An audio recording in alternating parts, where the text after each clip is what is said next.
7 दिवसांच्या या अधिवेशनात सरकारनं जनतेच्या हिताचे कोणतेही प्रश्न सोडवले नाहीत, उलट त्याकडे दुर्लक्षच केलं। आपल्या मागण्यांसाठी नागरिकांनी काढलेल्या आंदोलनाकडेही सरकारनं लक्ष दिलं नाही। उलट आम्ही कोणत्याही मागण्यांकडे लक्ष देणार नाही, आंदोलकांनी अधिवेशनात येऊ नये असं सरकारनं जाहीर करावं, अशी टीका काँग्रेस आमदार विकास ठाकरे यांनी UCNशी बोलताना दिली। आपल्या सोबत आहे ज्येष्ठ काँग्रेस नेते विकास ठाकरे। आपण त्यांच्याकडून जाणून घेऊया की या अधिवेशनामध्ये नेमकं काय साध्य झालं। 7 दिवसाचं अधिवेशन संपलं आहे, तुम्ही काय मूल्यांकन कराल?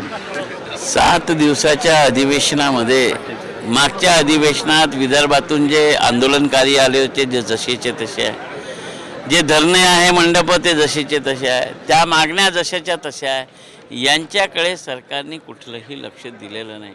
मला वाटते की सरकारने आंदोलन हे अधिवेशन सुरू होण्याच्या आधीच हे आंदोलनकारी कशासाठी येत आहे, कारण की त्या आंदोलनकाऱ्यांनाही त्रास आहे।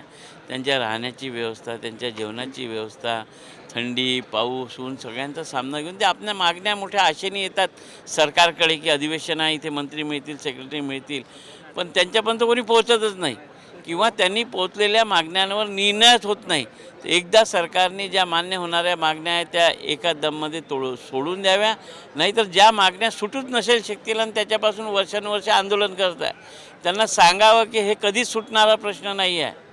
तुम्ही उगाच ट्रॅफिक जाम करू नका, उगाच स्वतःच्या जीवाचे हाल करू नका, असं सरकारने त्यांना स्पष्ट सांगावं, जेणेकरून त्यांना तेवढं समाधान होईल आणि त्यांना माहीत होईल की आपण हे किती वेळ वाया घालवला तरी आपल्या मागण्या मान्य होणार नाही।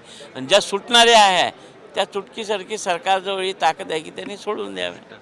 तुम्ही काही लक्षवेधी मांडले होते का? सरकारकडनं समाधानकारक उत्तर तुम्हाला मिळालं का? माझ्या प्रश्न उत्तरं लक्षवेधी सगळ्या होत्या आणि त्याच्याकडनं सरकारवर उत्तर घेतलं आहे। ते उत्तर मिळालेले आता कोणत्या दिशेनं जातात, त्याच्यातून काय निघतो हे समोरच्या काळामध्ये पाहू। आपल्यासोबत होते काँग्रेस नेते विकास ठाकरे। त्यांनी नाराजी एक प्रकारे आपली व्यक्त केली की सरकारकडनं विरोधकांच्या तर कुठल्या मागण्या मान्य झाल्या नाही किंवा त्यांचा निराश झाला, पण त्यांनी एक मात्र म्हटलं की आंदोलन करतात त्याची देखील सरकार दखल घेत नाही, ही देखील खंत त्यांनी बोलून दाखवली।